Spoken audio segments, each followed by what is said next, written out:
imperador. Deus falou para a empresária que vai reerguer o negócio. Só que o tempo vai passando e ela vai fazendo voto, vai sendo fiel no dízimo e na oferta, e o diabo vai dizendo: pare com essa bobagem, isso é mentira de Deus. Deus deu um jardim para Adão, mas o diabo lhe deu um fruto, que aliás era um fruto desejável à vista, diz a Bíblia. Irmãos, cuidado com o que os seus olhos desejam. Aleluia. Jesus disse que a candeia do corpo são os olhos. Se os seus olhos estiverem em trevas, todo o seu corpo estará em trevas. Há um grande problema no caminho de muita gente que está nos olhos. A Bíblia diz que um dia, quando o rei Ezequias estava doente na doença em que morreu, o rei da Babilônia lhe mandou alguns emissários, e os emissários chegaram na casa do rei de Judá. E quando os conservos receberam diplomatas do rei de Babilônia, a Bíblia diz que o rei Ezequias mandou abrir a porta do palácio e eles entraram. Ezequias estava no leito quando os emissários de Nabucodonosor tiraram presentes de dentro da sua bagagem. E quando Ezequias viu os presentes, o coração dele se envaideceu. Ah, não, o rei de Babilônia me mandou presentes.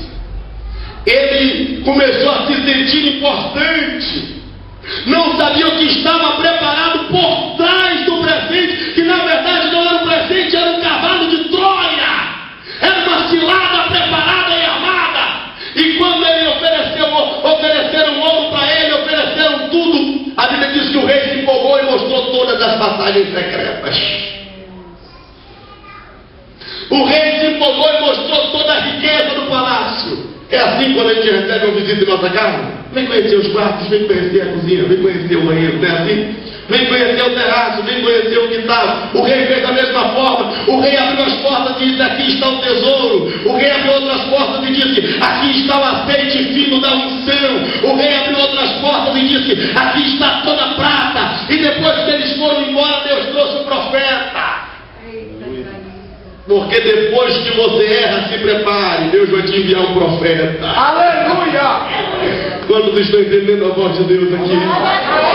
Aí eu vou dizer o mais alto que você puder, porque eu vou liberar uma palavra profética para a sua vida.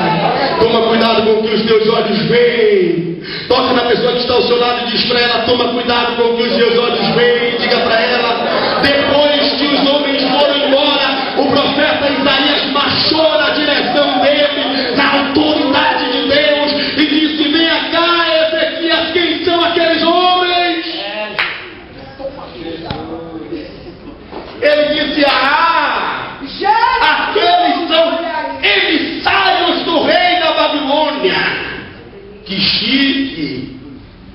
Quem foi que te deu permissão para eles conhecerem o palácio? Meu Deus. Ninguém. O que foi que eles viram aqui dentro? Tudo. Não houve nada que eu não lhe mostrei. Isaías levantou o dedo e disse para ele: assim te diz o Senhor: como esses homens entraram aqui, te trouxeram presentes e viram tudo que está no teu reino, estes mesmos homens vão voltar e vão levar a tua família cativa para a Babilônia. Meu Senhor amado. Irmão, toma cuidado com o que os seus olhos desejam. Meu Senhor amado. Toma cuidado com o que os seus olhos veem. Adão tinha a comunhão do jardim, pegou o fruto, perdeu a comunhão. Esaú tinha a primogenitura, direito de liderança. Tem gente que Deus não chamou para ser liderada, certo? Tem gente que foi chamada por Deus para liderar. Era o caso de Esaú. Mas Esaú desejou o guisado das lentilhas. Porque o olho não vê, o coração não padece, né, irmã? mas ele tinha o direito de liderança. E quando ele estava com fome, irmão, vigia com a fome, irmão. Do que é que você tem fome? Você deseja o que agora? Do que é que você tem mais necessidade? Tome cuidado nessas horas, porque toda oferta vai parecer que é a maior oferta para você. Meu Deus. Tem gente que só porque está na prova uma porta abriu. A porta é até boa, mas às vezes não é a porta melhor. É verdade, Deus, olha aí. Estou sentindo que Deus está falando aqui. Tenho certeza. O Espírito de Deus está falando e está falando com você. Deus está falando é com você mesmo. Tem gente aqui que está pensando que Deus é bobo. Deus não é. Se você estiver com fome, o diabo pode te ofertar uma porta e você entrar por ela porque você precisa e depois quebrar a cara. Então você precisa tomar cuidado com a visão. Esaú estava com fome e Jacó, o oportunista, pastor Márcio, estava com uma bandeja. Eu vou pegar ele. Agora escute uma coisa aqui, que isso aqui é mistério. Eu vou te revelar agora. A Bíblia diz que Jacó tinha uma bandeja com um guisado de lentilhas. Eu não sei se você já comeu lentilha. Alguém já comeu lentilha aqui? Eu já. Já. O troço ruim é lentilha.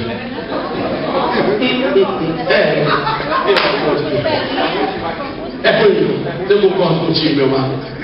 Eu fui pregar no Maranhão tem pouco tempo e quando eu cheguei lá me serviram um negócio de lentilhas. Que eu disse, Jesus, lentilha é a mesma coisa que chuchu. Não tem gosto de nada. E Jacó estava com a bandeja de guisado de lentilhas. E Esaú disse, que delícia. Deve ser gostoso.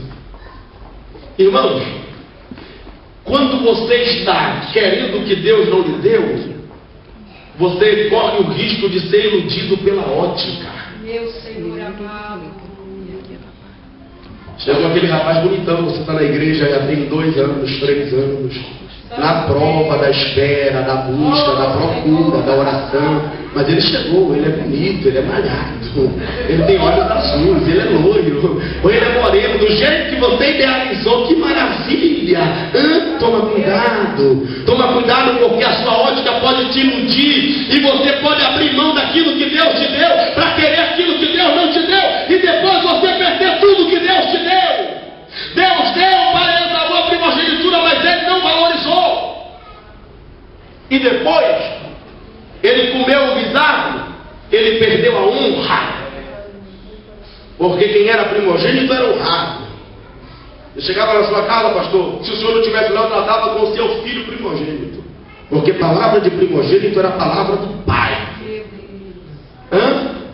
Esaú disse assim, se eu tenho fome, para que me serve agora a minha primogenitura? Eu não quero nem saber, eu quero aliviar a minha fome. Meu Senhor amado.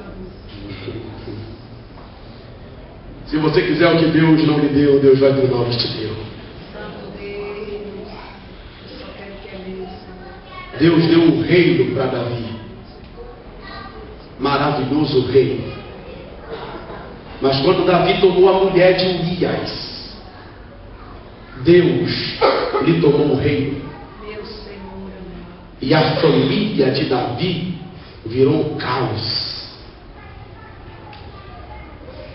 Em Jesus, o diabo queria tirar a comunhão com Deus, queria tirar a humildade e queria lhe arrancar o bem maior que a vida.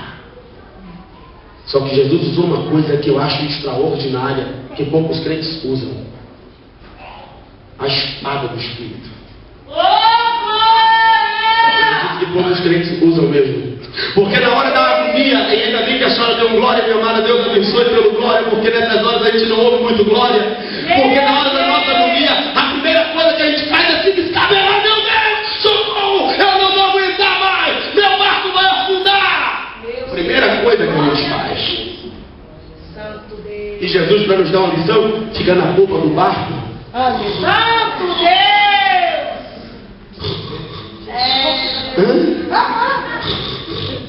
Como é que consegue dormir numa tempestade, irmão? Irmão, como é que você consegue dormir numa tempestade, está todo mundo se descabelando, corre daqui para lá, aqui é a vela daqui, tira a bagagem de lá, e Jesus está dormindo. Dá para o senhor aprender uma lição, meu santo? Descansa na tempestade, porque Deus está no controle. Entrega nas mãos do Senhor. Glória a Deus. Ele queria arrancar a vida e Jesus usou a espada. Glória a Deus. Jesus disse: está escrito. A vitória dessa igreja está no que está escrito. Aleluia. Glorificado é o teu nome. O homem mente, mas Deus não é homem para que minta, e nem filho de homem para que se arrependa. O segredo, o que te sustenta na hora da sua dificuldade, na hora das suas crises, na hora das suas agonias, é a palavra que você ouviu, seja através de um profeta, seja através da Bíblia lida, seja através de uma Bíblia ouvida, mas o que te dá sustento na hora da sua luta é aquilo. Você diz: Deus falou comigo. É isso que sustenta a igreja. Levante as mãos e aplauda o nome do Senhor nessa tarde, porque Deus vai sustentar-nos.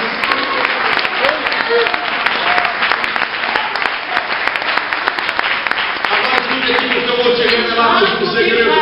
Aleluia. Jesus usou a espada 3 vezes. Quantas vezes?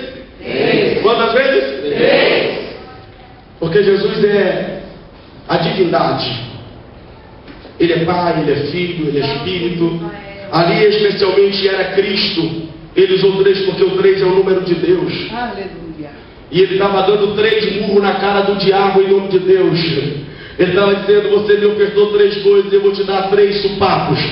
Está escrito: não só de pão vive o homem. Está pensando que eu sou um goloso? Eu não sou.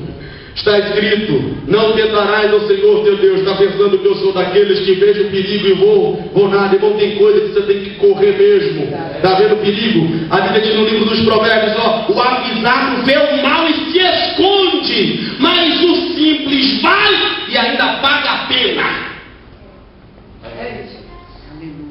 Jesus, não tentarás o Senhor teu Deus. Terceiro, o diabo disse para ele: se arremessa daquilo. Segundo, terceiro, o diabo disse: eu vou te dar toda a glória. Sabe o que Jesus tinha em memória?